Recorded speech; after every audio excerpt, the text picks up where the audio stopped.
So romanticism அப்படின்னு நம்ம கேட்டோம்னா, ரொமான்டிசிசம்க்கு முன்னாடி என்ன இருந்துச்சு? முன்னாடி என்ன இருந்துச்சுன்னா, நியோ கிளாசிசிசம் இருந்துச்சு. ஸோ ரொமான்டிசிசம் அப்படின்றது it is an end of neoclassicism. Most of you would have heard lectures on neoclassicism in your UG days.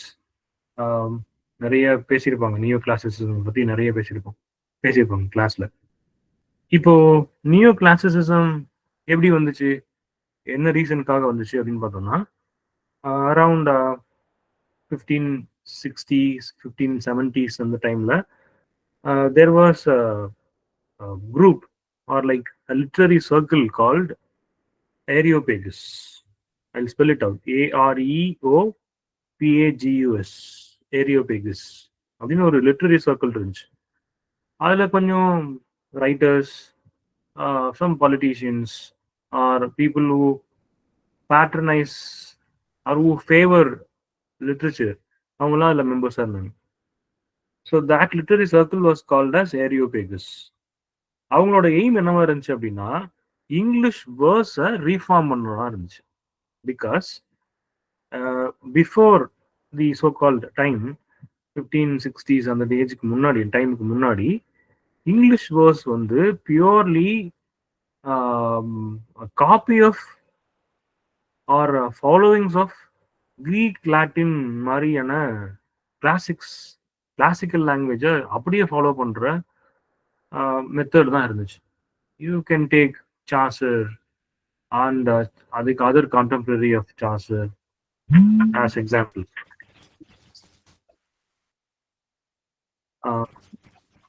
இப்போ அவங்களோட வேர்ஸ் எல்லாமே அப்படியே காப்பியா இருக்கும்.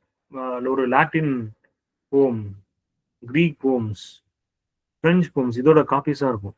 ஸோ இதுல இருந்து ரீஃபார்ம் பண்ணணும், இங்கிலீஷ் வேர்ஸை ரீஃபார்ம் பண்ணணும்ன்றது தான் இந்த ஏரியோபேகஸோட எய்மா இருந்துச்சு. So the literary circle Areopagus, they aimed to reform English verse by substituting Greek and Latin system of poetry or poetic sets அப்படின்னு தான் நினைச்சாங்க. அப்படி வந்தவங்க தான் ஒரு குரூப்பை பார்க்கும்போது பிலிப் சிட்னி, ஸ்பென்சர், அந்த கேப்ரியல் ஹார்வே, எட்வர்ட் டயர், இவங்கெல்லாம் வந்து இந்த குரூப்ல இருந்தவங்க தான். ஃபார்ச்சுனேட்லி ஒரு attack on poetry வந்துச்சுல்ல, which resulted in Philip Sidney's Apology for Poetry. எதோட reply Apology for Poetry?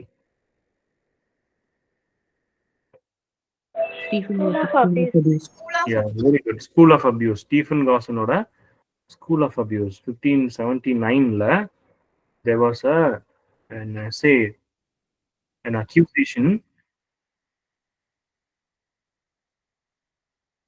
I got some message in chat box. Areopagus is a proposed 16th century Romantic club. Okay, it's okay. I'm also telling you the same.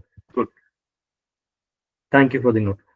So here, 1579ல Stephen காசனோட attack அந்த accusation, அது English poetry மேல வந்த உடனே Philip Sidney reply கொடுக்குறாருல, Apology for Poetry, which is considered to be the first or foremost English literary work. அதில் நிறைய சஜஷன்ஸ் கொடுக்குறாரு இங்கிலீஷ் பாயிண்ட்ஸ்லாம் இப்படி இருக்கணும். ஃபர்ஸ்ட் வந்து நீங்க கிரீக்ல, லாட்டின்ல, பிரெஞ்சில் இருக்கிற போம்ஸை ஃபாலோ பண்ணி நீங்க இப்போ கிரேட் போம்ஸை ப்ரொடியூஸ் பண்ணுங்க. Later for your next generation your poems will be models. So they don't need to go for again Greek or Latin for models. மாடல்ஸ்க்காக கிரீக்கும் லாட்டின் போக வேண்டிய அவசியம் இருக்காது. யூ கிரியேட் மாடல்ஸ் ஃபார் இங்கிலீஷ்னு சொன்னாங்க. அதுக்கப்புறம் நிறைய ஹாவே ஆர் ஸ்பென்சர், இவங்களோட டயர், இவங்களோட போயட்ரிலாம் நமக்கு நிறைய மாடலாக இருக்கு. அப்புறம் அப்படியே இதை ஃபாலோ பண்ணி வந்தவங்க தான் சிட்னிக்கு அப்புறம் வந்த மற்ற போயட்ஸ் எல்லாமே.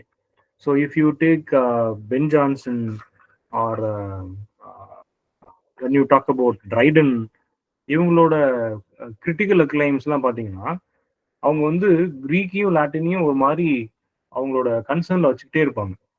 ஸோ அவங்க பாயிண்ட்ஸுக்கு கொடுக்குற அட்வைஸ் எல்லாமே அந்த கிரீக் லாட்டின்ல இருக்கக்கூடிய கிளாசிக்கல் மாடல்ஸ் இருந்து ஃபுல்லா வெளியில வராமலும், இன்னவே ஒரு டச்ல இருக்கிற மாதிரியும் ஆன கைடன்ஸாக அவங்க கொடுத்துட்டே இருப்பாங்க. So we call neo classicism in English as a modern classical version அப்படி எடுத்துக்கலாம். நியோ கிளாசிசிசம் அப்படின்றது they are modern people but they follow the rules of the classics. இப்போ இந்த கிளாசிக்ஸுக்கு வந்து ஒரு செட் ஆஃப் ரூல்ஸ் இருக்கு. போம்ஸ் இப்படிதான் இருக்கணும், இந்த ஸ்ட்ரக்சர் தான் ஃபாலோ பண்ணணும், இந்த மீட்டர் தான் ஃபாலோ பண்ணணும், இந்த சப்ஜெக்ட் மேட்டர்ஸ் தான் டச் பண்ணணும் அப்படின்னு நிறைய ரூல்ஸ் இருந்துச்சு. கொஞ்சம் கொஞ்சம் அங்கங்க டாக்டர் ஜான்சன் மாதிரி ட்ரைடன் அடிஷன் இவங்கெல்லாம் அங்கங்க கேள்வி கேட்டுட்டே இருந்தாங்க. Why should be follow rules அந்த மாதிரி எல்லாம் கேள்வி கேட்டுட்டே இருந்தாங்க. அப்போ போப் அலெக்சாண்டர் போப் வந்து ஒரு அவரோட எஸ்ஏல, I think I have given that in slide, essay on கிரிட்டிசிசம்ல 1711 வந்து எஸ்ஏ ஆன் கிரிட்டிசிசம்ல போப் வந்து ஒரு he is talking about a term called lucky license. Lucky லைசன்ஸ்னா என்ன? இது ஒரு செட் எக்ஸாம் கொஸ்டின். லக்கி லைசன்ஸ்னா என்ன அப்படின்னா, இட் இஸ் அ கான்செப்ட். இங்க என்ன சொல்ற லக்கி லைசன்ஸ் என்ன சொல்றாரு, is questioning the rules laid by the neoclassicist. நியோகிளாசிஸ்ட்லாம் சேர்ந்து ரூல்ஸ் போட்டு வச்சிருக்காங்கல்ல, இப்படிதான் இருக்கணும் அப்படின்னு சொல்லி அதை கொஸ்டின் பண்றாரு. ஸோ இங்க ஒரு குட் poetry எதுல கிரவுண்டா இருக்கு? இவரோட ஆக்சுவலா போப்போட பிலீஃப் என்ன அப்படின்னா, he believes that good poetry was grounded on rules of art. Okay, no doubt at all. ஆர்ட்டுக்குன்னு ரூல்ஸ் இருக்கணும், அந்த ரூல்ஸ்ல தான் குட் poetry எல்லாமே கிரவுண்ட் ஆயிருக்கு, அதுல இருந்து தான் வருது. இப்போ அந்த ரூல்ஸ் எங்க இருந்து வருது? கிளாசிக்கல் மாடல்ஸ்ல இருந்து வருது. கிளாசிக்கல் மாடல்ஸ்லாம் என்னெல்லாம்? கிரீக்கு, லாட்டின், பிரெஞ்சு, இதெல்லாம் வந்து ரோமன், இதெல்லாம் வந்து கிளாசிக்கல் மாடல்ஸ் பார்க்குறோம். ஆனா இவர் என்ன சொல்றாரு, there is much to adore beyond the rules. Pope எதை ரெகக்னைஸ் பண்றாரு? ஒரு ட்ரூலி கிஃப்டட் poet யாரா இருப்பாரு? இந்த ரூல்ஸ்ல இருந்து வெளியில வந்து டிரான்சென்ட் ஆகிறவரா இருப்பாரு. So according to Pope, Pope recognised that a truly gifted poet could transcend these rules. Lucky licence அப்படின்றது என்ன அப்படின்னா,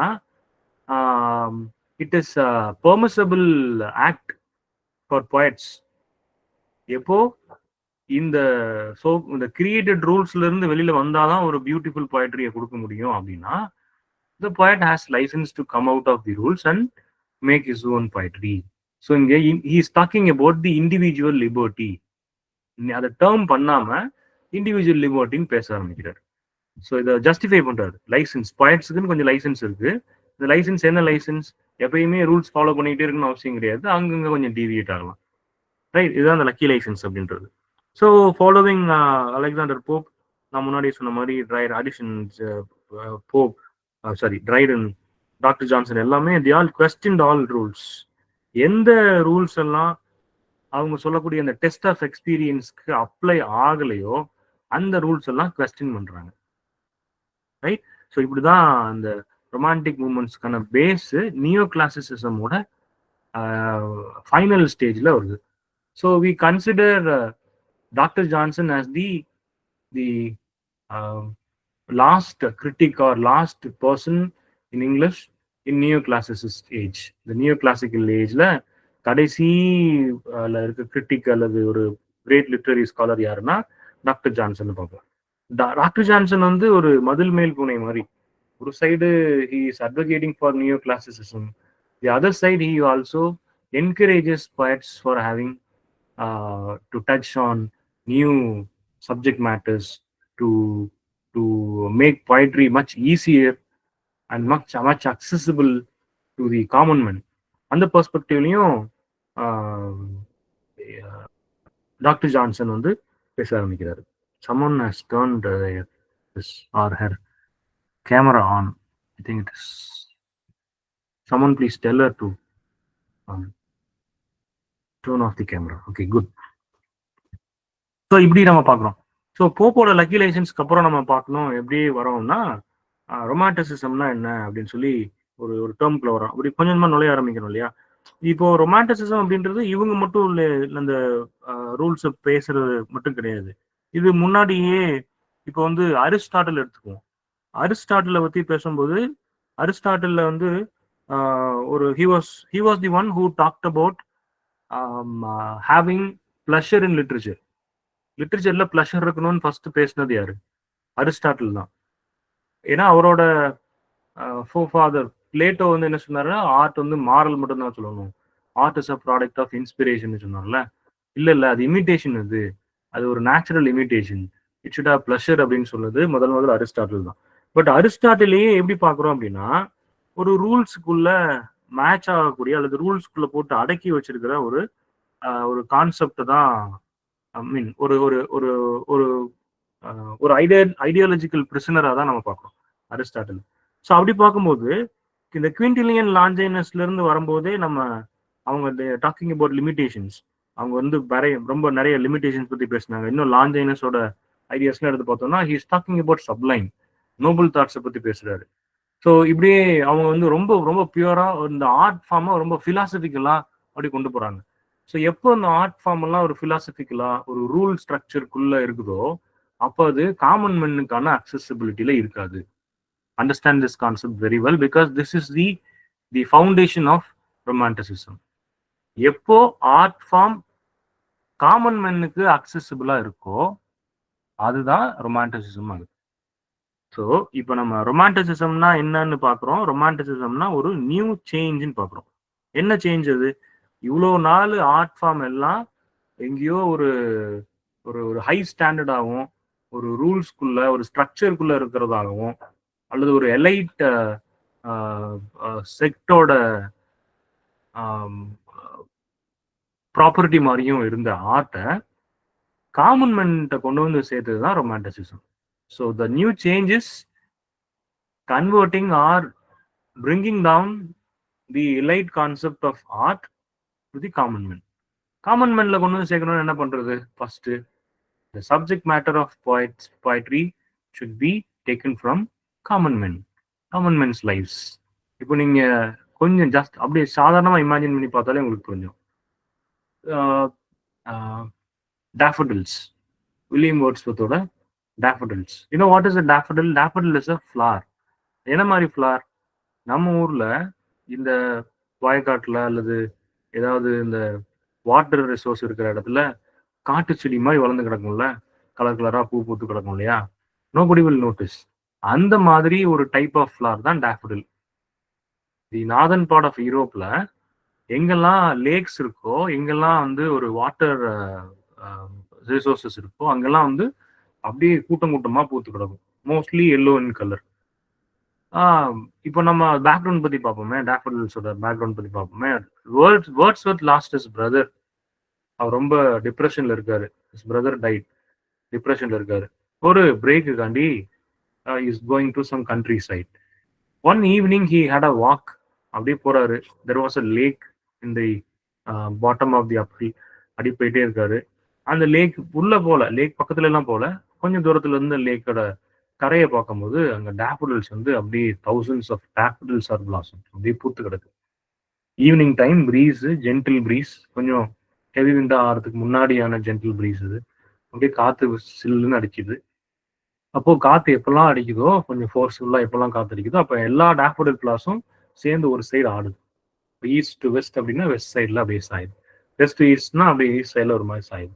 இது பார்த்துட்டே இருக்காரு. பார்த்துட்டு வீட்டுக்கு வந்துட்டாரு. வீட்டுக்கு வந்துட்டு உடனே அங்க நின்றுட்டு பேப்பர் பேனா எடுத்து போகும் எழுதல. வீட்டுக்கு வந்துட்டாரு. Later maybe days months or years later when he wrote poem டேஃபடில், அது என்ன சொல்றாரு? எப்பெல்லாம் அந்த டேஃபடில் கிளாஸ் வந்து இவர்கிட்ட பேசுதான். என்ன பேசுது? எப்பெல்லாம் நீ டிப்ரெஷன்ல இருக்கியோ வேர்ட்ஸ்வர்த், அப்பெல்லாம் close your eyes, I will come before you and dance.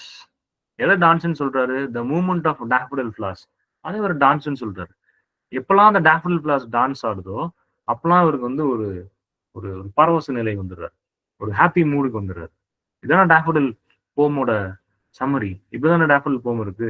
See the idea behind the போம் இஸ் சம்திங் டிஃப்ரெண்ட். நீங்க பயோகிராபிக்கலா பாத்தீங்கன்னா அது அவரோட ஒரு டிப்ரெஷன்ல இருந்து டேஃபடில் கிளாஸோட மூவ்மெண்ட் வந்து அவருக்கு ஒரு பெரிய ஹாப்பி மூட கொடுத்துச்சு. அது லேட்டர் வந்து வந்துச்சு. இதுதான் இமோஷன்ஸ் ரிகலெக்டட் இன் ட்ராங்குலிட்டின்னு லேட்டர் லிரிக்கல் பேலட்ஸோட ப்ரிஃபேஸ்ல 1800ல second edition of lyrical ballads கொடுக்கும்போது வேர்ட்ஸ்வர்த் எக்ஸ்பிளைன் பண்றாரு. Emotions recollected in tranquility. So emotions recollected in tranquility என்ன? டேஃபடில் ஃபிளாஷ பார்த்தோன்னே எழுதுறது போம் கிடையாது. எது போம்? போம் should be a spontaneous overflow of powerful feelings. இந்த பவர்ஃபுல் ஃபீலிங்ஸ் எப்போ வரும்? எப்போலாம் நீங்க ட்ரான்குயில்ல இருக்கும்போது எமோஷன்ஸ ரீகலெக்ட் பண்றீங்களோ, அப்பதான் அது பவர்ஃபுல் ஃபீலிங்கா மாறும். ஒரு டேஃபடில் ஃபிளாஷ பார்க்கும்போது இவருக்கு பவர்ஃபுல் ஃபீலிங்ஸ்லாம் வரல. டேஃபடில் ஃபிளாஷ பார்க்கும்போது கொஞ்சம் ஃபீல் குட்டா இருந்துச்சு. கொஞ்சம் ரொம்ப கம்போஸ்டா, அழகா, நிம்மதியா, அப்படி சந்தோஷமா இருந்துச்சு. வீட்டுக்கு வந்த பிறகு எப்பல்லாம் அந்த டேஃபடில் ஃபிளாஷ நினைச்சு பார்க்குறாரோ, எப்பல்லாம் ஒரு கண்ண மூடி அந்த டேஃபடில் ஃபிளாஷ பார்த்த சிச்சுவேஷன ரீஇமேஜின் பண்ணி, ரீதிங்க் பண்ணி பார்க்குறாரோ, அப்பல்லாம் it is bringing something new experience. அவர் பார்த்த எக்ஸ்பீரியன்ஸை விட அவர் ரீகலெக்ட் பண்ணும்போது புது புது எக்ஸ்பீரியன்ஸா வருது. அந்த புது புது எக்ஸ்பீரியன்ஸ் தான் என்ன ஆகுது? பவர்ஃபுல். அந்த ஃபீலிங்ஸ் ஆகுது, பவர்ஃபுல் ஃபீலிங்ஸ் ஆகுது. அது ஓவர்ஃப்ளோ ஆகுறதான் பொயட்ரின்னு எக்ஸ்பிளைன் பண்றாரு. You got the idea? See, daffodil அப்படின்றது it is a very very common element. Nobody had noticed. எந்த poets before romanticism talked about daffodil flower. They would have talked about rose. They would have talked about some rich or the most embellished flower. ரொம்ப பியூட்டிஃபுல்லா ஒரு பேலஸ்ல decorate பண்ண வைக்கிற ஃபிளாரை பத்தி பேசியிருப்பாங்க. அல்லது ஒரு பெரிய ஒரு ஒரு டச்சஸ் அல்லது ஒரு ஒரு ஒரு குவீனோட சேம்பர்ல இருக்கக்கூடிய பியூட்டிஃபிகேஷனுக்காக வைக்கக்கூடிய ஃபிளாரை பத்தி டிஸ்கஸ் பண்ணியிருப்பாங்க. பியூட்டியை பத்தி பேசியிருப்பாங்க. Nobody had talked about daffodil because it is a very common element. Just like இப்போ யாராவது ஒருத்தர் வந்து நான் வந்து ஒரு பெரி, ஒரு ரெட் பெரி சாப்பிட்டேன், ஒரு ப்ளூபெரி, ஒரு ஃப்ரூட் சாப்பிட்டேன், சூப்பரா இருந்துச்சு அப்படின்னு சொன்னா நமக்கு புரியுமா? பெரும்பாலும் புரியாது. ஏன்னா நம்ம கொய்யாப்பழம் சாப்பிட்ருப்போம், வாழைப்பழம் சாப்பிட்ருப்போம், மாம்பழம் சாப்பிட்ருப்போம். எங்க இல்ல யூஎஸ்ல இருந்து எங்க மாமா வாங்கிட்டு வந்தாரு ஒரு ப்ளூபெரி, ஒரு ஃப்ரூட் சூப்பரா இருந்துச்சு, அப்படி இருந்துச்சுன்னு சொன்னா நமக்கு புரியவே புரியாது. So when a poet talks about a mango, we all would have our own experiences. எங்க போவோம்? அவர் வந்து அவர் மாம்பழம் சாப்பிட்ட எக்ஸ்பீரியன்ஸை பத்தி பேசிட்டு இருப்பாரு. நமக்கு எங்க தாட் போகும்? நம்ம ஒரு இதுவரை நிறைய மாம்பழம் சாப்பிட்டுருப்போம், அதுல எது ஸ்வீட்டஸ்ட் மேங்கோவோ அங்க போவோம். This is what taking subject matter from common man. And you take all the subject matters of Wordsworth, especially Wordsworth மட்டும் எடுத்துக்கோங்க. அல்லது வில்லியம் பிளேக், அவரு முக்கியமான ஒரு ப்ரீ ரொமான்டிக். லேம்ப், அவரோட போம் இருக்குல்ல லேம்ப், அது வந்து ஒரு ஒரு தியாலஜிக்கல் போம். அது இல்ல லேம்ப் அண்ட் டைகர் சொல்றாருல்ல, அது வந்து ஒன்னு வந்து கிரியேட்டராகவும் ஒன்னு வந்து கிரியேஷனாகவும் அதை பெர்சானிஃபை பண்றாரு இல்லையா? See, tiger, lamb, the Tintern Abbey, the abandoned building, table, dining table பத்தி ஒரு போம் எழுதியிருக்காரு Wordsworth. see all the elements, all the subject matters preferred by Wordsworth or Coleridge or Blake or anybody else in romanticism are all from common men's life. So as the poetry once, which was the property of elite people, now it has been brought to the hands of common men. இதுதான் ரொமான்டிசிசமோட success. So ரொமான்டிசிசம்னா என்னது? It is a new change, right? So freedom of nature and freedom of artist, இது எல்லாமே ரொமான்டிசிசம்ல வந்துருச்சு. So இங்கதான் to please always and please all அப்படின்னு ஒரு ஒரு கோட் நான் கொடுத்துருக்கேன்ல, please to please always and please ஆல்னு. Actually this quote was told by Longinus. படிச்சிருப்பீங்களா? ஆன் தி சப்ளைம்ல லாஞ்சைனஸ் சொல்ற ஒரு கோட் தான் அது, to please always and please ஆல்னு. இங்க வந்து லாஞ்சைனஸோட பிரைமரி கன்சர்ன் என்னவா இருக்கா? Longinus of course as I told you on the சப்ளைம்ல is talking about the sublimity. எப்போ நோபல் தாட் பொயட்ரியில் இருக்கும்னா, பொயட்டோட மைண்ட்ல நோபல் தாட் இருந்தாதான் அவரோட பொயட்ரியில் நோபல் தாட் வரும் அப்படின்னு சொல்றாரு. இவர் தான் முதல்ல டிரான்ஸ்போர்ட்டிங் அப்படின்னு சொல்லி பேசுறாரு. நோபல் தாட்டை, பொயட் மைண்ட்ல இருக்கக்கூடிய நோபல் தாட்டை அவரோட பொயட்ரியில வச்சுட்டாருன்னா அது என்ன ஆகும்? ரீட் பண்ணும்போது அந்த noble thought is transported to the reader, right? On the சப்ளைம்ல சொல்றாரு. And the other side, Longinus was also talking about the pleasure, right? So இவர் என்ன சொல்றாரு? சப்ளைம் தான் அங்க key element. But on the other side அது என்ன ஒரு எந்த எபிலிட்டியோட இருக்கும் அந்த sublime?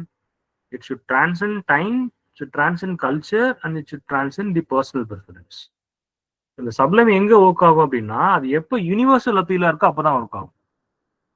You got the idea. இப்போ வேர்ட்ஸ் சொல்றதும் லாஞ்சைனஸ் முன்னாடி சொன்னதும் கிட்டத்தட்ட ஒன்னாயிடுச்சா? லாஞ்சைனஸோட ஐடியா முன்னாடி, I repeat again, please understand. Longinus என்ன சொல்றாரு? Sublimity is very important. சப்ளிமிட்டின்றது ஒரு வெரி பவர்ஃபுல் எஃபெக்ட். அந்த பவர்ஃபுல் எஃபெக்ட் இருந்தா தான் அது ஒரு ரைட்டான ஆர்ட் ஃபார்ம் அப்படின்லாம் அவர் சொல்றாரு. ஸோ ஓகே, சப்ளிமிட்டின்றது இப்போ நோபல் தாட்ஸ்ன்னு வச்சுக்கிறோம். இப்போ நோபல் தாட்னு எடுத்துக்கிட்டோம்னா அது வந்து ஒரு ஓகே, ஒரு பிலாசபிக்கல் ஐடியா அல்லது வந்து ஒரு ஒரு மாரல் பெர்ஸ்பெக்டிவ்ல சொல்றது அப்படிலாம் எடுத்துக்குவோம். ஆனா எந்த சப்ளிமிட்டி டிரான்சென்ட் ஆகும், எந்த சப்ளிமிட்டி ஒரு கல்ச்சுரல் ப்ரிஃபரன்ஸோட இருக்கும், எந்த சப்ளிமிட்டி எல்லாருக்குமானதா இருக்கும் அப்படின்னா அது யூனிவர்சல் அப்பீலா இருக்கிறதா இருக்கணும். யூனிவர்சல் அப்பீல்னா என்ன? Common man element, right? You should talk about headache. It is a common element. If you talk about some type of special tumor, it is not having universal appeal. You got இதான் idea. So இதுதான் இவர் முன்ன சொன்னது, to please always and please all அப்படின்னு சொல்றாரு. இதே ஃபேக்டை தான் கால்ட்ரிட்ஜ் எப்படி கொண்டு வர்றாரு? கிரிட்டிக்ஸ் ஆர் ஆப்ட் டு ஃபர்கெட்னு சொல்லி மாறுறாரு. இந்த critics are apt to forget அப்படின்றது ஒரு கால்ட்ரிட்ஜோட அந்த ரூல்ஸ் ஆர்கானிக் ஃபார்ம் அப்படின்னு எடுத்துக்கிட்டோம்னா இந்த ரூல்ஸுக்கும் ரியல் போய்ட்ரியோட ஆர்கானிக் ஃபார்முக்கும் உள்ள டிஃபரன்சியேஷன், இதை பத்தி பேசும்போது கால்ட்ரிட்ஜ் என்ன சொல்றாருன்னா கிரிட்டிக்ஸ் ஆர் ஆப்ட் டு ஃபர்கெட்னு சொல்றாரு. என்ன பண்ணணும்? Critics okay, leave critics, take பாய்ட்ஸ். பாய்ட்ஸ் என்ன பண்ணணும்? நீங்க ரூல்ஸை ஃபாலோ பண்ற பாய்ட்ஸ்னே வச்சுக்கோங்களேன். ஒரு ரூல்ஸை ஃபாலோ பண்ற ஒரு பாய்ட், அவர் என்ன பண்ணுவாரு? போம் எழுதணும். அவருக்கு ஒரு ஐடியா வந்திருக்கும், ஓகே இந்த ரோஸ் அப்படின்ற போயம் ஃப்ளாரை பத்தி ஒரு போம் எழுதணும் அப்படின்னு முடிவு பண்ணிட்டாரு. உடனே என்ன பண்ணுவாரு? ஓகே ரோஸ்னு ஒரு போம் எழுதுறோமா, அது என்னவா இருக்கணும்? ஓகே ஒரு பேலடா இருக்கணும், ஓகே ஒரு சானட்டா இருக்கணும், அல்லது ஒரு எலிஜியா இருக்கணும், ஏதாவது ஒண்ணு. இப்போ எலிஜினா என்ன? ஓகே இதுதான் ஃபார்ம், இப்படிதான் இருக்கணும். சானட்னா இதுதான் ஃபார்ம், இப்படிதான் இருக்கணும். இந்த ரூல்ஸ்குள்ள போயிட்டாருன்னா and he cannot make it an universal appeal. He cannot bring it something that appeals to all. So என்ன பண்ணணும்? He has to come out of the rule. So he should be a romantic. அவர் என்ன பண்ணணும்? He should be organic and the poem should naturally form. ஒரு ஆர்டிஸ்டோட இமேஜினேஷன்ல நேச்சுரலா form ஆகணும். He should not the poetry should not, the poem should not demand for rules. அது எது demand ஆகணும்? அதுல ஆர்டிஸ்டோட இமேஜினேஷன்ல டிமாண்ட் ஆகி வரணும், ரைட்? ஸோ இதுதான் வந்து ரொமான்டிசிசமோட ஒரு ஒரு பேசிக் கான்செப்ட். இப்போ உங்களோட ட்ரெஷர் ஹவுஸ் புக் இருக்கு இல்லையா, அதுல கூட நம்ம ரொமான்டிசிசம் பத்தி கொடுத்துருக்கும் போது we are talking about French Revolution. எப்படி French Revolution அப்புறம் இந்த அமெரிக்கன் டிக்ளரேஷன் ஆஃப் இண்டிபெண்டன்ஸ்லாம் ரொமான்டிசிசம் ஹெல்ப்ஃபுல்லா இருந்துச்சு அப்படின்னா, I'm just skipping some of the points in the other ideas because you all know it. இப்போ பிரெஞ்சு ரெவல்யூஷன் எடுத்துக்கிட்டோம்னா அது பயங்கரமா ஒரு பிரெஞ்சு ரெவல்யூஷன் அப்படின்றது ஆக்சுவலா ஒரு மல்டிஃபேசட்டட் இம்பாக்ட். ரொமான்டிசிசம்ல எடுத்துக்கிட்டீங்கன்னா ஹிஸ்டாரிக்கலா நம்ம பார்க்க வேண்டாம், நம்ம ஐடியாலஜிக்கலா பார்ப்போம். பிரெஞ்சு ரெவல்யூஷனோட ஐடியா என்னன்னா liberty, equality and fraternity. You know that right? Liberty, equality and fraternity. So இந்த லிபர்ட்டி, ஈக்குவாலிட்டி, ஃப்ரெட்டர்னிட்டின்றது நாட் ஆன் பொலிட்டிக்கல் கான்செப்ட். நம்ம அப்படியே எங்க லிட்ரேச்சர்ல எப்படி எடுத்துக்கிறோம்? ரொமான்டிக் ஐடியல்ஸா எடுத்துக்கிறோம். இப்போ poet should have liberty, all poets should be equal and all poetry should be treated equal. இதெல்லாமே பிரெஞ்சு ரெவல்யூஷன்ல இருந்து இங்க பிரெஞ்சு ரெவல்யூஷன் என்ன பண்ணுச்சு? இந்த சோசியல் ஹைரார்கி எல்லாம் சேலஞ்ச் பண்ணுச்சு இல்லையா? இண்டிவிஜுவலோட ரைட்ஸை இண்டிவிஜுவல் ரைட்ஸை அவங்க வந்து சப்ரஸ் பண்ணும்போது அதை சேலஞ்ச் பண்றதா இருந்துச்சு பிரெஞ்சு ரெவல்யூஷன். இதே மாதிரி தான் லிட்ரேச்சர்லயும் நடந்துச்சு. லிட்ரேச்சர் அப்படின்றது ஒரு அப்ரஷனுக்குள்ள இருந்த லிட்ரேச்சரை ஒரு பொலிட்டிக்கல் சோசியல் ஐடியாலஜிஸ்குள்ள இருந்த லிட்ரேச்சரை பிரெஞ்சு ரெவல்யூஷன் வந்து குவெஸ்டின் பண்ணுச்சு. இது ஒரு side. The other side, when the American independence was declared, அது it is not just a political document. அதுவும் ஒரு வேலை ரொமான்டிசிசமோட கீ தீம்ஸோட ரெசனேட் ஆகி வரும். இப்போ நீங்க எப்படி பாப்பீங்க? அமெரிக்கன் டிக்ளரேஷன் ஆஃப் இண்டிபெண்டன்ஸ்க்கு அப்புறம் அங்க வந்து ஒரு ஒரு ஸ்லோகன் வந்து ரொம்ப ஃபேமஸா இருந்துச்சு, the individual over the state அப்படின்னு. இண்டிவிஜுவல் ஓவர் த ஸ்டேட் அப்படின்றது, ஸ்டேட்ன்றது இங்க கவர்மெண்ட். ஸோ கவர்மெண்ட் அப்படின்னா அது ஒரு பவர்ல இருக்கக்கூடிய ஒரு மொனார்கி அப்படி எடுத்துக்கலாம்ல. ஸோ அவங்ககிட்ட இருந்த அந்த ட்ரெடிஷனை, அவங்ககிட்ட இருந்த ரூல்ஸ் எல்லாத்தையும் பிரேக் பண்ணி giving liberty, giving importance to individual self expression and self governance. இதெல்லாமே அமெரிக்கன் டிக்ளரேஷன் ஆஃப் இண்டிபெண்டன்ஸ்ல லிட்ரேச்சருக்கு கிடைச்ச ஒரு கீ ஃபேக்ட்ஸ். ஸோ இதுதான் கொஞ்சம் கொஞ்சமா அப்படியே நகர்ந்து நகர்ந்து நகர்ந்து நகர்ந்து வந்து இங்கிலாந்துல ரொமான்டிசிசமா எவல்யூட் ஆச்சு. ரொமான்டிக்ஸ் அப்படின்னு எடுத்துக்கிட்டோம்னா முன்னாடி பிரான்ஸ்ல முதலடியே ஸ்டார்ட் ஆயிருச்சு, அமெரிக்கால முன்னாடியே ஸ்டார்ட் ஆயிருச்சு, அப்புறம் கொஞ்சம் ஸ்லோவா இங்கிலாந்துலயும் இன்ட்ரடியூஸ் ஆச்சு. ஸோ இப்போ major romantics, pre romantics, early romantics in England எடுத்துக்கிட்டோம்னா இந்த 5 பேர் எடுத்துக்கலாம். ராபர்ட் பர்ன்ஸ் வந்து அஃப்கோர்ஸ் ஒரு ஸ்காட்டிஷ் போயட், பட் ஸ்டில் நம்ம we can consider Robert Burns as the early romantics in England. இவங்க 5 பேரோட ஒர்க்ஸ்லயும் 5 பேரோட ஐடியாலஜிஸ்லயுமே you can find a similarity. You can find the similarity. That similarity is they emphasize on taking subject matters from common men, and they emphasize on having their poetry as simple as possible. They don't talk something controversial. நீ 5 பேரோட poems எடுத்து பாருங்க, யாருமே கான்ட்ரவர்சியலான ஒரு எலமெண்ட்டை பத்தி பேச மாட்டாங்க, அல்லது யாருமே ரீடர்ஸ்க்கு புரியாம டிஃபிகல்ட்டா இருக்கிற ஒரு ஐடியாவை பத்தி பேச மாட்டாங்க. they'll take very common thing which appeals to everybody, both the people who are in power or the other side, people who can just read and write. எல்லாருக்கும் காமனா இருக்கக்கூடிய ஒரு ஒரு ஒரு பாப்புலர் ஐடியாவை எடுத்துக்குவாங்க. ஸோ இதுதான் ரொமான்டிசிசமோட success. Okay, I think I can move on to the poets. இப்போ உங்களுக்கு ஏதாவது இந்த பேக்ரவுண்ட்ல ஏதாவது டவுட்ஸ் இருக்கா, அதாவது ஏதாவது கிளாரிபிகேஷன்ஸ் இருக்கா? நீங்க இன்னும் கொஞ்சம் டீட்டெயிலா தெரிஞ்சுக்கணும்னா you can take your treasure house book and start reading the hints from page number 26 இருந்து படிச்சீங்கன்னா உங்களுக்கு நிறைய ஐடியாஸ் இருக்கு. அதுல ரேவன், அமெரிக்கன் poet போ பத்தினா நிறைய ஹிண்ட்ஸ் இருக்கு. You can also apply those ideas with the introduction that I gave you. அப்புறம் பிரெஞ்சு ரெவல்யூஷன், அமெரிக்கன் ரெவல்யூஷன் பத்திலாம் கொஞ்சம் நோட்ஸ் இருக்கு, அதை கூட நீங்க ஃபாலோ பண்ணிக்கலாம். And there are some important major events noted, like Napoleonic Wars, the Corn Law, the other important laws happened forced in England. அதெல்லாம் வந்து அதில் கொடுத்துருக்காங்க. அப்புறம் அதில் வேர்ட்ஸ்வர்த்ல இருந்து அதர் போம்ஸ், அவங்களோட மற்ற பாய்ட்ஸோட லிஸ்ட்லாம் இருக்கு. Will go one by one. நம்ம பிளேக்ல ஸ்டார்ட் பண்ணலாம். Do you have any clarifications or any idea to be added? Okay, if it is clear, we will move on to the poets. First வந்து William பிளேக்ல இருந்து start பண்ணுவோம். இப்போ William Blake, I told that he is a early romantic, one of the early romantics.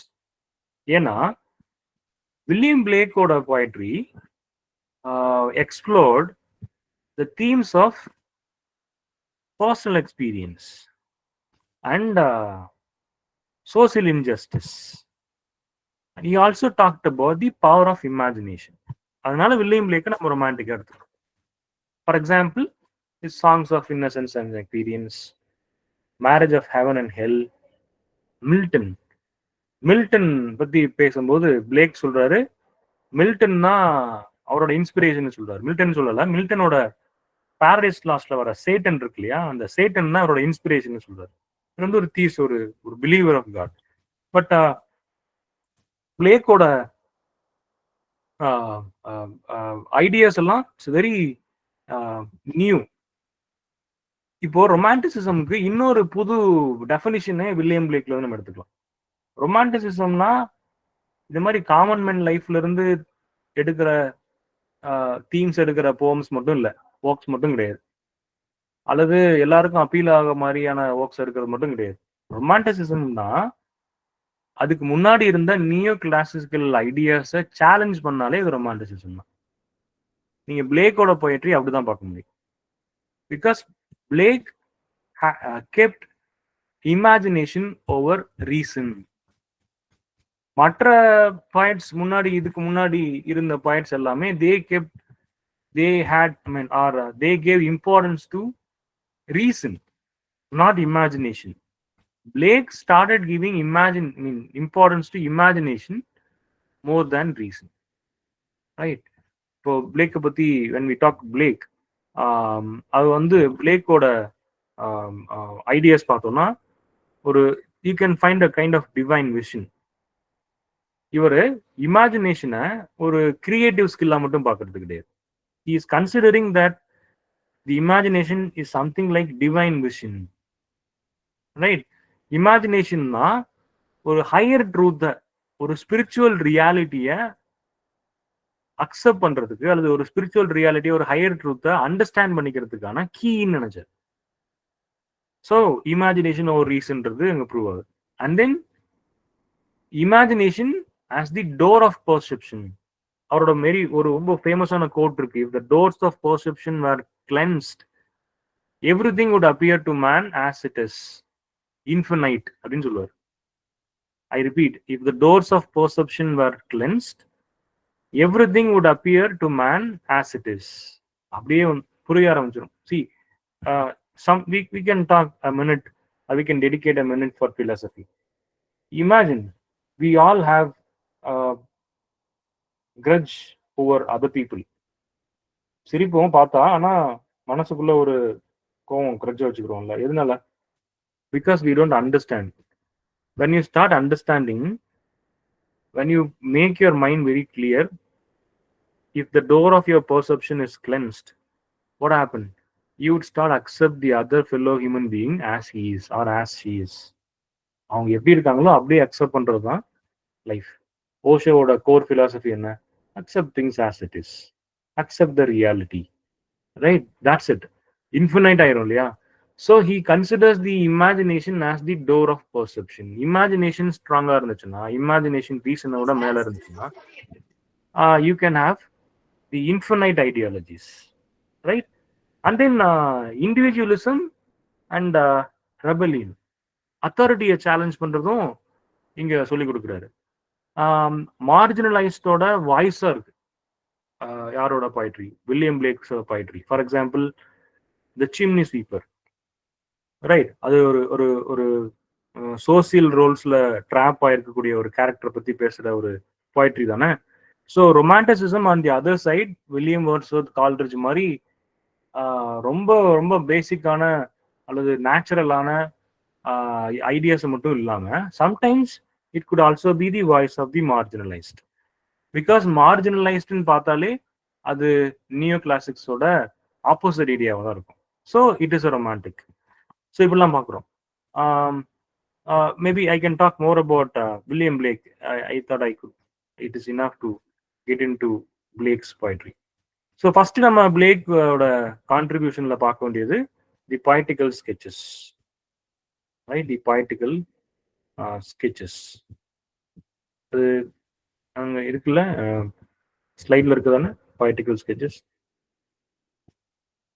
Year கொடுத்துருக்கேன்னா, so இதான் பிளேக்கோட first collection of poetry, written between 1769 and 1777. இது ஒரு பெரிய ரொம்ப ஃபேமஸான ஒர்க்கெல்லாம் அந்த டைம்ல இல்லை, பப்ளிகேஷன் டைம்ல இல்லை. அரௌண்ட் 40 காப்பீஸ் தான் பிரிண்ட் பண்ணியிருக்காங்க 83ல. 1780 பிரிண்டட் இயர் கூட நீங்க நோட் பண்ணிக்கணும், publication year. Written between 1769 and 1777 and first published in the year 1783. Please note down the year. 1783ல தான் ஃபர்ஸ்ட் பப்ளிஷ் பண்ணாங்க. இதுல நிறைய ஒரு இன்ஃப்ளூயன்ஷியல் போம்ஸ் எல்லாம் கொடுத்துருக்காரு. Around 19 lyric poems, 19 lyric poems. First இதுக்கு பேர்லாம் வைக்கல, பொய்டிக்கல் ஸ்கெச்சஸ்னு பேர்லாம் வைக்கல, மிஸ்லேனியஸ் போம்ஸ் தான் ஃபர்ஸ்ட் டைட்டில் பண்ணியிருந்தாங்க. லேட்டர் கொஞ்சம் நாள் ஆன பிறகு அதோடைய அடுத்தடுத்த வெர்ஷன்ஸ் வரும்போது now it is known as poetical sketches. So note down the number of poems, 19 lyrical poems. நிறைய 19 போம்ஸுமே ஃப்ராக்மெண்ட்ஸா இருக்கும். வேற வேற ஐடியா, வேற வேற கண்டென்ட் பேசுறதா இருக்கும். நிறைய போம்ஸுக்கு ப்ரொலாக் எழுதியிருக்காரு. ரைட். ஒரு பிளாங்க் போஸ்ட்ல வந்த ஒரு ஐடியா போம் கலெக்ஷன் ஆஃப் போம்ஸ் அது ப்ரொலாக்லாம் இருக்கு. I can make example of some of the important poems. To spring, அப்புறம் to autumn, to summer, to winter. 4 சீசனுக்குமே ஒரு போம் கொடுத்துருக்காரு. To spring, to summer, to autumn, to winter. அப்புறம் to evening star, to morning. இதெல்லாம் அவரோட poems. இந்த poetical ஸ்கெச்சஸ்ல இருக்கக்கூடிய poems. அப்புறம் வந்து mad song, and imitation of Spenser, அப்புறம் டு த மியூசஸ். இதெல்லாம் அவரோட சாங்ஸ். இந்த மாதிரி நிறைய இருக்கு. ஸோ ஒரு இந்த பொய்டிக்கல் ஸ்கெச்சஸ் தான் அவரோட ஃபர்ஸ்ட் இம்பார்ட்டன்ட் ஒர்க். இப்போ இந்த ஃபர்ஸ்ட் 4 சீசன் சொன்னல, to spring, to summer, to autumn, to வின்டர்னு. அதனாலுமே 4 சீசன்ஸை இன்வொகேட் பண்ற மாதிரி, அந்த 4 சீசன்ஸையும் வெல்கம் பண்ற மாதிரியான ஒரு ஐடியா இருக்கக்கூடிய போம்ஸ். ரைட். அதுக்கப்புறம் லெட்டர் அதுக்கு நிறைய மித்தெல்லாம் சொல்றாங்க. Those are not important. Just keep these things as important not. இப்போ டு த ஈவினிங் ஸ்டார்னு ஒரு போம் சொன்னோம் இல்லையா? அந்த ஈவினிங் ஸ்டார்ன்ற போம் வந்து எதுல இருந்து இன்ஸ்பயர் ஆயிருப்பாருன்னா, ஸ்பென்சரோட எபிதலாமியன் போம்ல இருந்து இன்ஸ்பயர் ஆயிருப்பார். கிட்டத்தட்ட ஒரே மாதிரியான ஐடியா இருக்கக்கூடிய, அது மாதிரி மேரேஜ் சாங் கிடையாது, பட் எபிதலாமியன் வேர்ஸோட ப்ரிப்பரேஷன், தி ஃபார்மிங், இந்த ஃபார்மேஷனோட இன்ஸ்பிரேஷன்ல தான் டு த ஈவினிங் ஸ்டார்ன்ற போமை இவர் எழுதியிருப்பார். ஓகே. ஸோ பொய்டிக்கல் ஸ்கெச்சஸ்க்கு அப்புறம் பிளேக்கோட அதர் இம்பார்ட்டன்ட் கான்ட்ரிபியூஷன்னா songs of innocence and experience. இந்த songs of innocence and experience தான் it has become a very famous poem or work by William Blake, by which he is mostly known. அதிகமாக வில்லியம் பிளேக்னு சொன்னோன்னா இமீடியட்டாக நமக்கு ஞாபகம் வருது சாங்ஸ் ஆஃப் இன்னசென்ஸ் தான். இங்கே just a minute, I'll take the notes of it. Songs of Innocence and Experience la year public mean written year பாத்தீங்கன்னா 1789, 1794 அந்த மாதிரி வேற வேற இயர்ஸ்ல அதோட பப்ளிகேஷன் இருக்கு. முக்கியமான ஒர்க்ஸ் சாங்ஸ் ஆஃப் இன்னசென்ஸ் எக்ஸ்பீரியன்ஸ்ல பார்த்தோம்னா தி லேம்ப் அண்ட் டைகர்.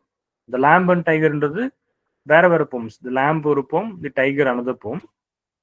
அது வந்து ஒரு இம்பார்ட்டன்ட் பேரா நம்ம பார்ப்போம். The kind of contrasting aspects of creation and divine இல்ல, அதுதான் அந்த லேம்ப் அண்ட் டைகர். அப்புறம் வந்து சிம்னி ஸ்வீப்பர், அது அனதர் வெரி இம்பார்ட்டன்ட் போம். ஒரு இன்னசென்ட் சோலோட லைஃபோட இன்ஜஸ்டிஸ், அந்த இன்னசென்ட் சோலோட இன்ஜஸ்டிஸ், அதெல்லாம் அதை பத்தி பேசியிருப்பார். Will talk more about all these poems. I will just introduce you the important works of William Blake. Then holy Thursday. Holy தேர்ஸ்டேன்றது சொசைட்டில சர்ச்சோட ரோல் என்னன்றதை டிஸ்கஸ் பண்ணிருப்பாரு. ஹோலி தேர்ஸ்டே, இது நான் சொல்ற போம்ஸ் எல்லாமே சாங்ஸ் ஆஃப் இன்னசென்ஸ் அண்ட் எக்ஸ்பீரியன்ஸ்ல இருக்கு. ஹோலி தேர்ஸ்டே. தென் இன்ஃபென்ட் ஜாய், இன்ஃபென்ட் சாரோன்னு 2 போம்ஸ் இருக்கும். ஒரு நியூ பார்ன் பேபியோட எக்ஸ்பீரியன்ஸ் என்னவா இருக்கும்னு இமேஜின் பண்ணிருப்பாரு. You understand that the idea of William Blake that I earlier mentioned, imagination over reason. Take these 2 poems as example, infant joy, infant sorrow. So இதுல எதை பேசுறாரு? the opposing emotions of newborn life. infant joy, infant sorrow. எப்படி lamb and tigerல the contrasting aspects of creation and divine பார்த்தோமோ, அது மாதிரி infant joy and infant sorrowன்ற போம்ஸ்ல newborn லைஃபோட opposite emotions, opposing emotions, அதை பத்தி டிஸ்கஸ் பண்றாரு. Then he talks about London. There is one poem called London. Songs of Innocence-ல ஒரு poem வந்து லண்டன் ஒரு poem இருக்கு. அது வந்து இந்த அர்பன் லைஃபோட depiction. In fact, it is a very dark and powerful depiction of the urban life and oppression. இப்போ country சைட்ல இருக்கிறவங்க எல்லாரும் they would love to live in urban side. But urban லைஃபோட ரியல் ஃபேஸ் என்னன்றத லண்டன்ற போம்ல explain பண்ணியிருப்பாரு. இதுல வந்து த sick ரோஸ்ன்னு இன்னொரு போம் இருக்கு, த சிக் ரோஸ் அப்படின்னு சொல்லி. இட்ஸ் அ சிம்பாலிக் போம். நிறைய இன்டர்பிரிட்டேஷன்ஸ் இருக்கும். Where he talks about love, death and corruption in society எல்லாமே சொல்லியிருப்பார். சிக் ரோஸ்ன்னு சொல்லி ஒரு சிம்பாலிக் போம். தென் த பாய்சன் ட்ரீ அப்படின்னு சொல்லி ஒரு போம் இருக்கும். அது வந்து ஆங்கர் பத்தி பேசுறாரு. ஆங்கர் எப்படி ஒரு டிஸ்ட்ரக்டிவ் கான்சிக்வன்ஸா இருக்குன்றத அங்க எக்ஸ்பிளைன் பண்றாரு. ஸோ இதெல்லாமே வில்லியம் பிளேக்கோட சாங்ஸ் ஆஃப் இன்னசென்ஸ் அண்ட் எக்ஸ்பீரியன்ஸ்ல உள்ள முக்கியமான poems. Then the other important work is the marriage of heaven and hell, written in 1790, sometimes between 1790 and 1793. இந்த மேரேஜ் ஆஃப் ஹெவன் அண்ட் ஹெல்ல இது வந்து ஒரு ஆக்சுவலி ப்ரோஸ் ஒர்க், ஒரு இன்டர்வியூட் இருக்கு, இதுல ஒரு ப்ரோஸ் ஒர்க்கா எழுதியிருந்தாரு. பட் ஒரு மேபி லைக் ஒரு very important contribution to the romantic movement, marriage of heaven and ஹெல் அப்படின்னு சொல்லி. அப்புறம் மில்டன் எக்ஸப்ட்ஸ் ஃப்ரம் மில்டன் சொல்லி ஒரு ஒர்க்கை கொடுத்துருப்பாரு. இந்த எக்ஸப்ட்ஸ் ஃப்ரம் மில்டன்ல தான் he talks about Milton's Paradise Lost. Paradise Lostல மில்டன் டிஸ்கிரைப் பண்ற சேட்டன் தான் அவருக்கான இன்ஸ்பிரேஷன் சொல்றாரு. ஸோ இவ்வளவுதான் பிளேக்கோட other important contribution to the romantic moments. இப்போ இதை தவிர வேற ஏதாவது பார்த்தோம்னா புக் ஆஃப் லாஸ்ன்னு ஒரு work, right. Then Continental Prophecies. Maybe I think I have not included that in slides. Maybe in next அடுத்த கிளாஸ்ல வரும்போது I'll talk about all the other important notes. Notes இருக்கு, இங்க நான் கொடுக்க மறந்துட்டேன்னு நினைக்கிறேன். ஓகே, ஸோ இதெல்லாம் நீங்க ஞாபகம் வச்சுக்கோங்க. அடுத்த கிளாஸ்ல வந்து I'll talk something more about William Blake and other important contribution of William Blake to Romanticism. இப்போ will just start William Wordsworth start பண்ணிட்டு வில் வைண்ட் அப். அதுக்கப்புறம் will talk more about William Wordsworth and maybe like போப்போட William பிளேக்கோட போம்ஸும் வேர்ட்ஸ்வொர்த்தோட போம்ஸும் சேர்த்து நம்ம அடுத்த கிளாஸ்ல பார்க்கலாம்.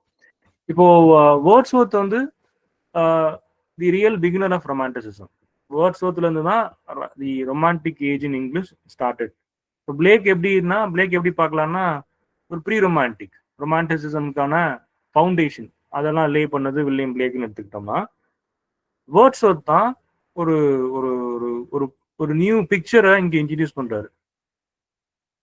ரொமான்டிசிசம் ஒரு லிவிங் ஃபோர்ஸா, ரொமான்டிசிசம் ஒரு இன்ஸ்ட்ரக்ஷனா, ரொமான்டிசிசம் ஒரு ஒரு எப்படி சொல்றது, ஒரு இமோஷனல் ஹீலிங்கா இங்க இன்ட்ரடியூஸ் பண்ணி வச்சார். Say for example you can take the போம் டின்டன் அபே. இந்த டின்டன் அபேன்ற ஒர்க்கு, இது ஆக்சுவலா அது என்னது, டின்டன் அபேன்றது என்னது, ஒரு building. Where when you read Tintin Abbey you can understand that the poem is very beautifully expressing the relationship with nature. இல்ல அப்புறம் தி வெஸ்ட்மினிஸ்டர் பிரிட்ஜ், ரைட், அந்த poem. Then as I told you முன்னாடி சொன்ன ஒரு எக்ஸாம்பிள் சொன்ன மாதிரி டேஃபடில் R தி solitary reaper. You know solitary ரீப்பரை நம்ம எப்படி பார்க்குறோம்னா வேர்ட்ஸ்வொர்த்தோட ஒரு நேச்சர் லவ்விங் பாயிண்ட், ஒரு நேச்சர் பாயிண்ட் போம். அது ரொம்ப அழகா நேச்சரை பியூட்டிஃபுல்லா பிக்சரைஸ் பண்றாருன்னு நம்ம நினைச்சிட்டு இருக்கோம். ஆனா சாலிட்டரி ரீப்பரை you can consider that poem as a political poem. I'll tell you one, my perspective. Solitary Reaper நான் இப்படிதான் பார்க்குறேன். வேர்ட்ஸ்வொர்த் ஸ்காட்லாண்டுக்கு வெக்கேஷன் போறாரு. ஸ்காட்லாண்டை ரெண்டா பிரிக்கலாம், the upper land, lower land. Many of you would have known this. Socialist of இங்கிலாந்துல படிச்சிருப்பீங்க. Your professors would have told you this. ஸ்காட்லாண்ட்ல ரெண்டா பிரிக்கலாம், high land, low land. Upper Scotland, the lower Scotland. High land, low land வச்சுக்கோங்க. இந்த low land அப்படின்றது லோனா கேட்டகரியில இல்ல, கீழே பாதி இருக்கிறது. இந்த லோ லேண்ட் வந்து somehow they are connected to the northern part of England. அப்போ இந்த லோ லேண்ட்ல இருக்கக்கூடிய ஸ்காட்டிஷ் பீப்புளை இங்கிலீஷ் பீப்புள் அக்செப்ட் பண்ணிக்குவாங்க. அவங்களோட ஸ்லாங் இங்கிலீஷ் மாதிரி இருக்கும், அவங்களோட லைஃப் ஸ்டைல் இங்கிலீஷ் மாதிரி இருக்கும், அவங்களோட சிவிலைசேஷன் ப்ராசஸ் எல்லாமே இங்கிலீஷ் மாதிரியே இருக்கும். ஹைலேண்ட் ஆஃப் ஸ்காட்லாந்து, ஸ்காட்டிஷோட ஹைலேண்டு பார்த்தீங்கன்னா இந்த இங்கிலீஷ் பீப்புளுக்கும் அவங்களுக்கும் செட்டே ஆகாது. இவங்க என்ன நினைச்சிட்டு இருக்காங்க, இங்கிலீஷ் எல்லாம் என்ன நினைச்சிட்டு இருக்காங்க, ஸ்காட்லாண்டோட ஹைலேண்ட்ல இருக்கிறவங்க எல்லாம் அன்சிவிலைஸ்ட், பார்பரஸா இருக்காங்க, அவங்களுக்கு ஒன்றும் தெரியாது, அவங்க இன்னும் பெருசா வளரலாம் இல்லை, அவங்களுக்கு பெரிய வேர்ல்டு நாலேஜ் எல்லாம் கிடையாது, சயின்ஸ் எல்லாம் தெரியாதுன்னு நினைச்சிட்டு இருக்காங்க. இதுதான் செனாரியோ. இப்போ வேர்ட்ஸ்வர்த்தும் இந்த மாதிரி ஐடியாலஜியில வளர்ந்த ஒரு லிட்ரரி ஃபிகர். இப்போ எல்லாருமே பொயட்டா இருக்கிற எல்லாருமே டிஸ்டிங்விஷ்ட் பர்சன் கிடையாது. பாரதியார் வந்து பெண் விடுதலை பத்தி நிறைய பேசியிருக்கிறாரு. ஆனா அவரை மாதிரி பொண்டாட்டியை கொடுமைப்படுத்துனது யாரும் கிடையாது. அந்த மாதிரி, ஏன்னா அவர் வளர்ந்த விதம் அப்படி, தெரியாது அவருக்கு, குறை சொல்ல முடியாது. அந்த மாதிரி ஒரு ஆள் தான் வேர்ட்ஸ்வர்த். ஹைலேண்ட் ஆஃப் ஸ்காட்லாந்து அந்த ஏரியால இருக்கிறவங்க எல்லாம் இன்னும் பெரிய சேஞ்சிலலாம் இல்லை, அவங்க பெரிய வளர்ச்சியெல்லாம் இல்லை நினைச்சிட்டு இருக்க ஒரு ஆள். இப்போ அவர் அங்கே வெக்கேஷன் போறாரு. ஒரு நாள் ஒரு வாக் போகும்போது பெரிய ஃபார்ம்லேண்ட்ல ஒரு பார்ட் ஆஃப் ஃபார்ம்லேண்ட் மட்டும் பார்த்துட்டு இருக்காரு. அங்க வந்து ஒரு லேடி வீப் பண்ணிட்டு இருக்காங்க. அவங்க பாடுற பாட்டு ஒரு classical song. Wordsworth was able to understand that the solitary reaper was singing a song which is from a classics. It is a message to the English. இவர் சாலிட்டரி ரீப்பர்னு போகும்போது இப்பா என்ன அழகா ஒரு பொண்ணு பாட்டு பாடி ரீப் பண்ணிட்டு இருக்கா பாரு, அவளோட சோகத்தெல்லாம் பாடிட்டு இருக்கா பாருன்னு அழகா சொல்லல, இங்கிலீஷ் பீப்புளுக்கு சொல்றாரு. என்ன சொல்றாரு, அட பாவிங்களா, அவங்களுக்கு ஒன்றும் தெரியாது நினைச்சிட்டு இருந்தீங்களே, ஸ்காட்லாண்ட்ல ஹைலேண்ட்ல இருக்கக்கூடிய ஒரு சாதாரண ஒரு வில்லேஜ்ல ஒரு கண்ட்ரி சைட்ல இருக்கக்கூடிய பெருசா படிச்சிடாத ஒரு லேடிக்கு எது தெரியுது, கிளாசிக்கல் சாங் தெரியுது. கிளாசிக்கல் சாங் பாடிட்டு இருக்கா, அப்ப அவளோட இன்டெலிஜென்ஸ் எங்க இருக்கும், ஜஸ்ட் இமேஜின். சொல்லி கொடுக்குறாரு. த சேம் டைம் இங்கிலாந்துல அப்ப வரைக்கும் women were not permitted to walk in the farm lands alone. Of course they can go help the people, they can also be labours, but they will be monitored by men. They will be in group and walk. They are not permitted to walk in anywhere of England, any place of England alone.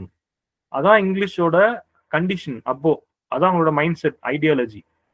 என்ன சொல்லி கொடுக்குறாரு, நீங்க இன்னும் போட்டு ஒரு பொண்ணெல்லாம் வெளியில போகக்கூடாது, நிக்கக்கூடாது, நடக்கக்கூடாதுன்னு சொல்லிட்டு இருக்கீங்களே, நீங்க யார பார்பரஸ் நினைச்சிட்டு இருக்கீங்களோ அந்த சொசைட்டில ஒரு லேடி தனியா நின்று ரீட் பண்ணிட்டு இருக்கா. அது என்ன பண்ணிட்டு ரீட் பண்ணிட்டு இருக்கா, கிளாசிக்கல் சாங்க பாடி ரீட் பண்ணிட்டு இருக்கா. நீங்க என்ன சொல்லிட்டு இருக்கீங்க, அவங்க என்ன வளரலன்னு சொல்லிட்டு இருக்கீங்க. This is how solitary reaper should be studied. So as I told you, romanticism is not just a movement that talks about the common element. It is not something that talks about nature. அப்படி கிடையாது. Romanticism அப்படின்றது it is a new change. It is the voice of the oppressed. Marginalise பீப்புளோட வாய்ஸா romanticism இருந்துச்சு. அதனாலதான் இந்த early ரொமான்டிக்ஸை வந்து அந்த டைம்ல இருந்த கிரிட்டிக்ஸ் ரொம்ப வெறுத்தாங்க. Right? And that is the reason why Wordsworth was forced to write a preface to his collection of poems, lyrical ballads. Lyrical பேலட்ஸ்ல வேர்ட்ஸ்வர்த்தும் கால்ட்ரிட்ஜும் சேர்ந்து கொஞ்சம் கான்ட்ரிபியூட் பண்றாரு. வேர்ட்ஸ்வர்த் நிறைய கான்ட்ரிபியூட் பண்றாரு. 1798 பப்ளிஷ் பண்ணிட்டாங்க. ரொம்ப புதுசா இருக்கு, சொசைட்டில படிச்சு பாக்குறவங்களுக்கு ரொம்ப புதுசா இருக்கு. என்னன்னா அப்படி இருக்கு, இப்போ இதெல்லாம் பத்தி பேசியிருக்காங்க, இதெல்லாம் பத்தி எழுதியிருக்காங்க, எல்லாம் சொல்லிட்டு இருக்காங்க. 1800 second edition of lyrical Ballads publish ஆகும்போது வேர்ட்ஸ்வர்த் ஏன் ப்ரிஃபேஸ் சொல்லணும், ஏன் வேர்ட்ஸ்வர்த் பொயட்ரியை டிஃபைன் பண்ணணும், பொயட்ரிக்கு ஏன் அவர் வந்து ஒரு ஒரு டெஃபினிஷன் கொடுக்கணும். It is a spontaneous overflow of powerful feelings and that powerful feelings should come when the emotions are reflected in tranquility. நீ ஏன் அவர் எக்ஸ்பிளைன் பண்ணணும், because the people of England, readers of English poems were not able to understand the poems of Wordsworth and Coleridge. You got the idea? So romanticism அப்படின்றது அது வந்து ஒரு ஒரு சாதாரண literary movement கிடையாது. It is a social change, right? It is a remarkable change happened in society. எப்படி பிரான்ஸ்க்கு ஒரு French ரெவல்யூஷனோ, அமெரிக்காவுக்கு எப்படி இண்டிபெண்டன்ஸ் டிக்ளரேஷனோ, அது மாதிரி இங்கிலாந்துக்கு ஒரு பெரிய சோசியல் சேஞ்ச் நடந்தது ரொமான்டிசிசம் தான். அடுத்த சேஞ்ச் எப்போ நடந்துச்சுன்னா விக்டோரியன் டைம்ல இண்டஸ்ட்ரியல் ரெவல்யூஷன்ல நடந்துச்சு. Right. I think it is time for your test. I make a pause here. நம்ம நெக்ஸ்ட் கிளாஸ்ல maybe day after tomorrow will start again with William Blake. அவரோட போம்ஸை கொஞ்சம் பார்க்கலாம். I'll show you some of the poems and some of the previous year question papers. அதுல இருந்து கொஞ்சம் கொஷின்ஸோட பார்த்து will connected to the net பெர்ஸ்பெக்டிவ்ல இதை கனெக்ட் பண்ணி பார்க்கலாம். Right. You have any doubts, clarifications?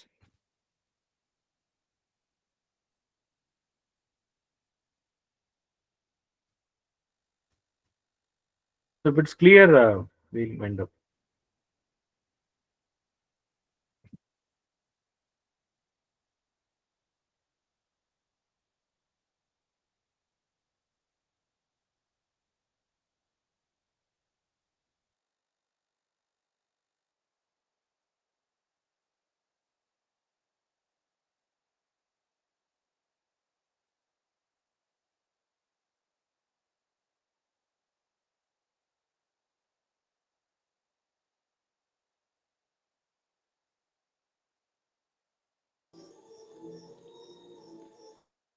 Good evening guys.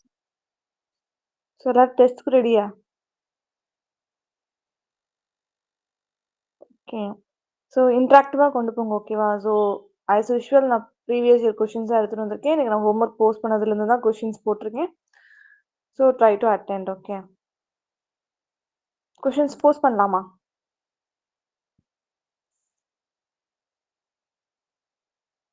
Okay.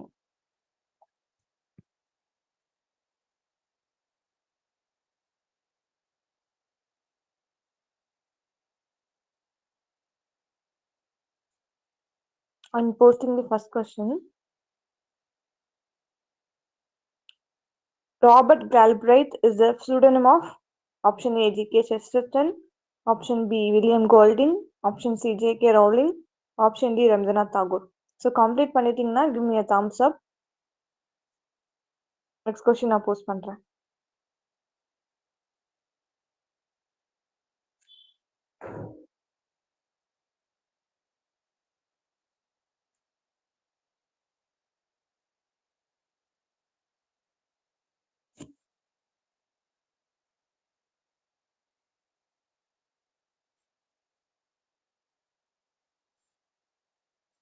Next question post பண்ணலாம் தானே?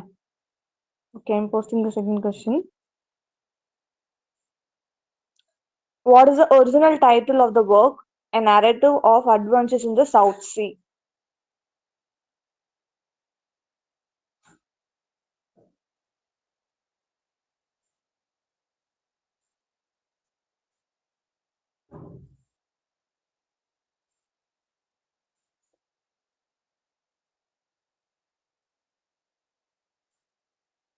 Okay.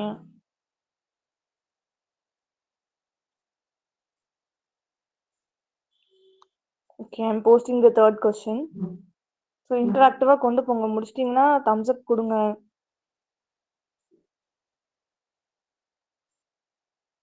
What are the 5 scapes in disjuncture and difference by Arjun Appadurai?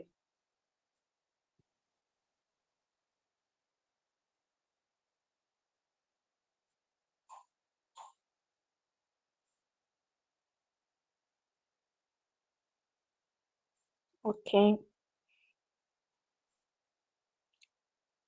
So third question complete பண்ணியாச்சா?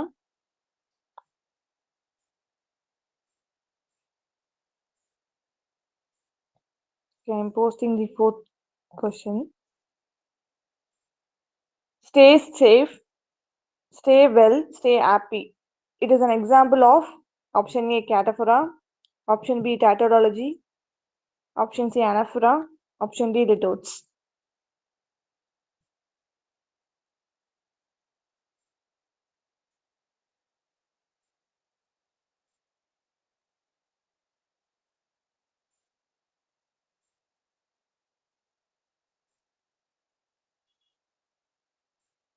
Okay. I'm posting fifth question. Which among the following are written by Laurent Barthes? Option A, allegories of reading, mythologies, the pleasure of the text, some motions of pastoral, what is an author? This is a previous year question. So கீழே கோட்ஸும் கொடுத்துருக்கேன். Option 1, 2 and 3, option 2, 1 and 3, option 3, 1, 3 and 4, option 4, 1, 3 and 5.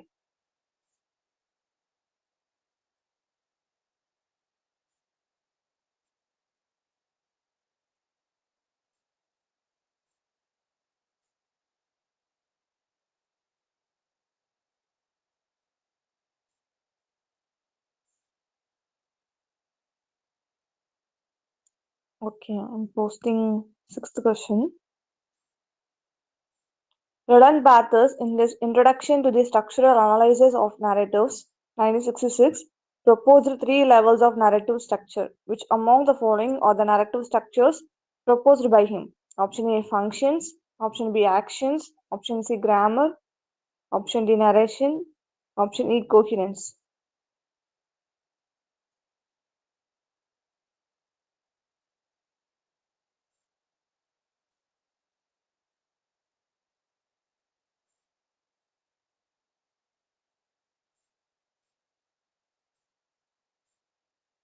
Okay. Completed now. Give me a thumbs up. Now 7th question post பண்றேன்.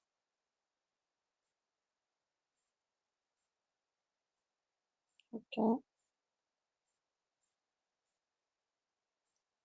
Okay, I'm posting 7th question. Choose the novels that use magic realism as a tool of narration. The Shadowlines, 100 Years of Solitude, Midnight Children, Beloved, Kandapura.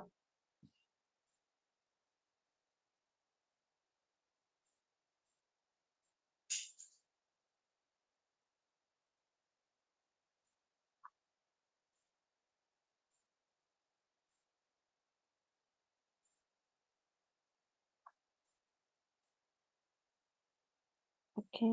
7th question completed. Shall I post 8th question? Okay.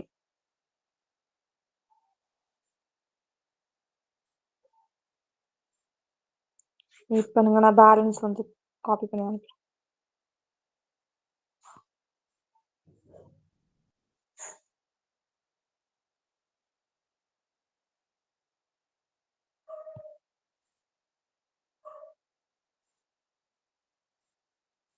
Which among the following are true in the text of Gabriel Garcia Marquez? He was a Caribbean novelist, short story writer, screenwriter, and journalist. Option B, he was affectionately known as Cabo or Cabito throughout the Latin America. He received the Nobel Prize in Literature in 1982.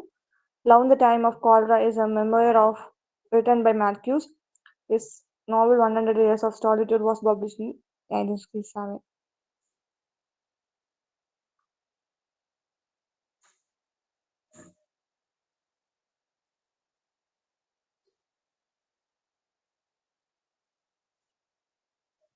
So 8th completed na, give me a thumbs up. நான் 9th post பண்றேன்.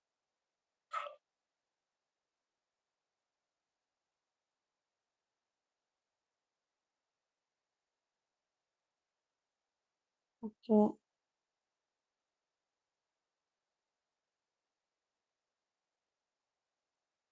Okay, I'm posting 9th question. Who coined the following terms? Cyberfeminism, food porn, the beauty myth, black humor, gays.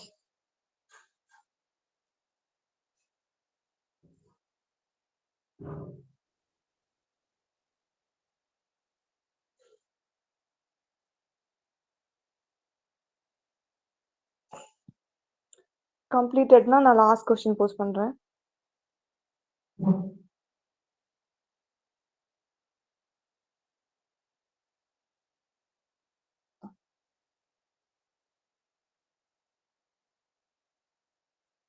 Ninth question completed. Okay.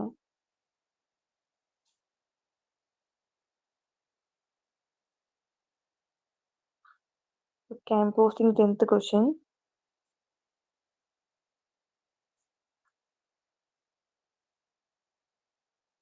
So some solve பண்ணி பாருங்க. Answer வந்தோன்னு சொல்லுங்க. Answer discuss பண்ணலாம்.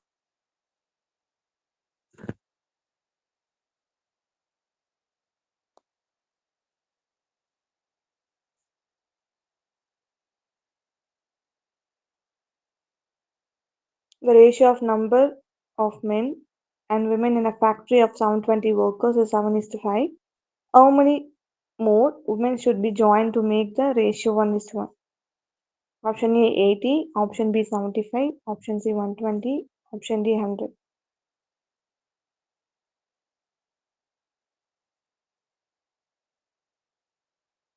Okay. So எல்லாரும் complete பண்ணிட்டீங்க அப்படின்னா எனக்கு thumbs up கொடுங்க. நம்ம ஆன்சர் டிஸ்கஸ் பண்ணலாம்.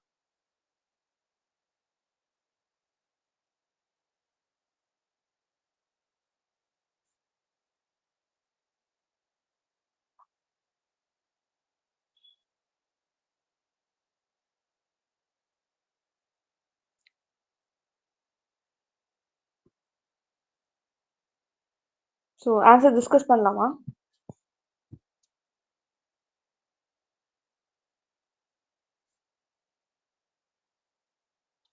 Okay.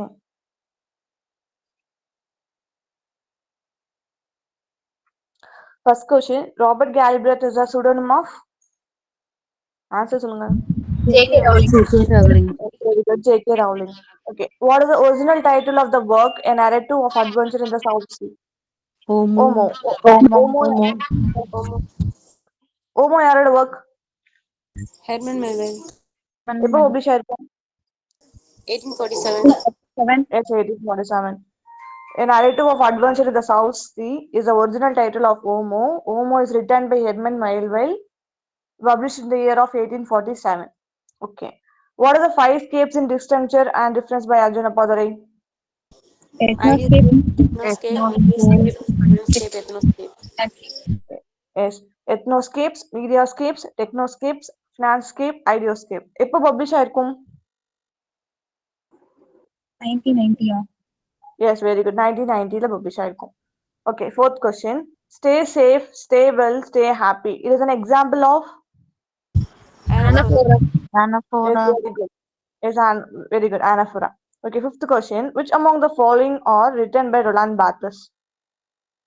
Mythologies and the pressure of the text. Okay. இதுல வந்து இன்னொரு ஒர்க்குமே ஆட் ஆகணும். அலிகல்ஸ் ஆஃப் ரீடிங், இதுவுமே அவரோட ஒர்க் தான். 1, 2 and 3. சாரி, ஓகே, 2 and 3 தான். சாரி அந்த மாதிரி சொல்லிட்டேன். ஆப்ஷன் 1. ஓகே, அடுத்த question. Roland Barthes in his Introduction to the Structural Analysis of Narrative 1966 proposed 3 levels of narrative structure. Which among the following are the narrative structures proposed by him? Action, Function, narration. Okay. So இதுக்கு answer என்னன்னு பார்த்தீங்கன்னா answer 2. Okay. A, B and D. Functions, actions and narration. இது ஒரு previous year question.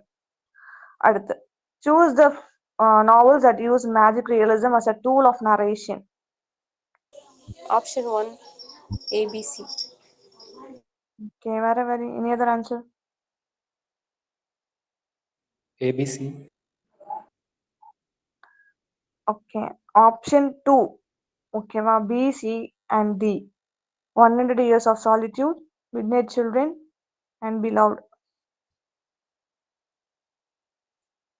Okay, which among the following are true in the context of Gabriel Garcia Marquez? So இப்போ இந்த 6, 7, 8, அதுக்கு முன்னாடி இந்த 5, இது எல்லாமே ப்ரீவியஸ் இயர் தான். ஸோ கொஞ்சம் கான்சியஸாக திரும்ப படிச்சுக்கோங்க. ஓகேவா?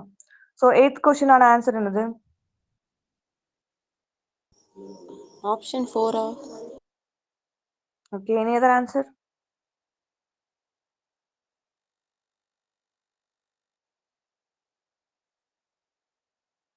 Okay, answer வந்து option 3, B, C and E. ஓகேவா?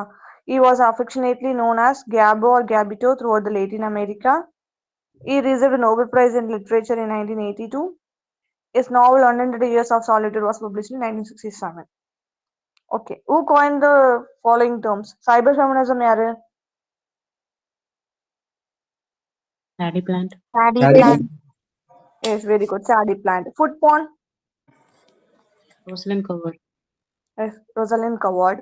The beauty myth. Naomi Yes, Naomi Naomi Wolf. Yes, very good. Black humor. Andre Beth. Yes, Andy Burton. Case. John Berger. Yes, John Berger. Okay, cyber feminism by Sadie Plant. Food pond by Rosalind Coward. Beauty myth Naomi Wolf. Black humor Andrew Burton.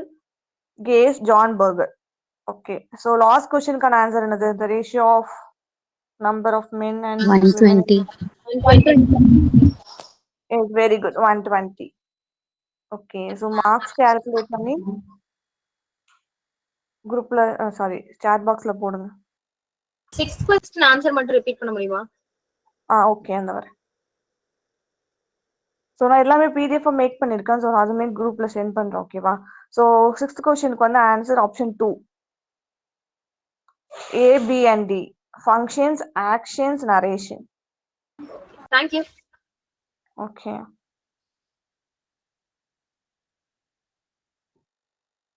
Okay, very good.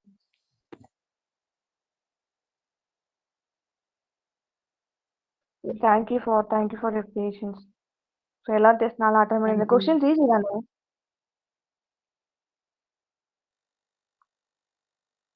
Thank you. Okay, நம்ம mind அப் ஆக்கலாம். Thank you. Thank you.